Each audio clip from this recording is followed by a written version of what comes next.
KVR, so that in the event we don't have power supply, we can always cope. So the idea to, first of all, ensure the security is that we are going to set the questions on the day of the exams.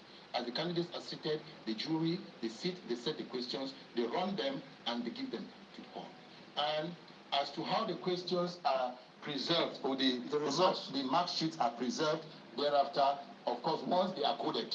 Because what we will do is, we are not going to allow that the questions be carried to, whether to the bar or to the ministry, we are not going to allow anybody to carry the question, the answer sheets. We will have the answer sheets coded there before putting into the boxes and all of that, even if it means we're spending the night and all of that. So that's what we intend to do. Oui, on peut prendre toutes ces mesures de sécurité et tout ça, mais à la to their bar, you need to have a reciprocity agreement with your country, which provides that a Rwandan can equally come and be called to the bar in your own country. Il y a une convention dans ce sens. There is no convention to that matter. Pourtant, c'est ce qu'on a entendu dire qu'il y avait une convention qui datait de 1998, mais qui n'était pas respectée par la partie camerounaise. No, I think during the Rwandan genocide, I think there was something that was done with Batonia Akere, Burundi, and all of that, but it wasn't really the reciprocity in that sense. It wasn't. And when the Batonia of Rwanda wrote to me and asked for the reciprocity, I said, to the best of my knowledge, there is no reciprocity agreement. But I urged him to use the jurisprudence, to use the precedents that they have been using to let the candidates go out. And again, part of the reason why the Cameroon Bar, because that's one of the criticisms, they say the Cameroon Bar, the council that did not want the Cameroonians to be called to the bar there, we don't want lawyers to come back and all of that. No, that was not it. The point is, if we had accepted that the Cameroon Bar should go ahead and sign the reciprocity agreement, I'm not sure this exam would have been launched.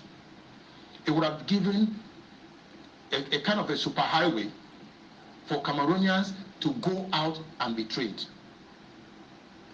It would have been each year Cameroonians are running out to Rwanda. And the question goes back to what you asked earlier. What becomes of the children of the poor, who generally are very intelligent, but may not have the money to go to Rwanda to be trained?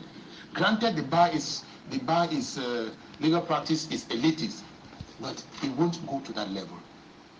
So our proposal to government, when I came back, we had a meeting even with the Ministry of Foreign Affairs. What we told the Ministry of Foreign Affairs was, let us not focus too much on the issue of this solution, the reciprocity agreement. Let's find out why and how did Cameroonians find themselves in Rwanda, 400 of them. And one thing you must understand is that within the 9-10 years that we have not launched the exams, we have admitted more than 1,000 lawyers. More than 1,000 lawyers from foreign bars. So as we speak, in the very near future, if you were to move in that same train, before long, we will have about 60 or 70% of our bar trained in foreign.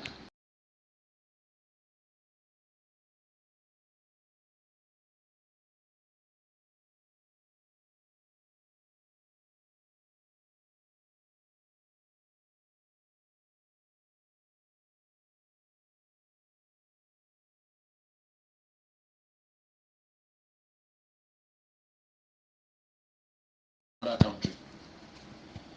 An American lawyer who gets to Britain and wants to practice does not just go call to the bar. He must go for a refresher. I'm talking of a Nigerian who is a lawyer of the New York bar. When he gets back to Nigeria, he goes to the law school. But Cameroon happens to be the only country where you only need to show proof of your birth certificate. You only show your birth certificate to say, I am a Cameroonian.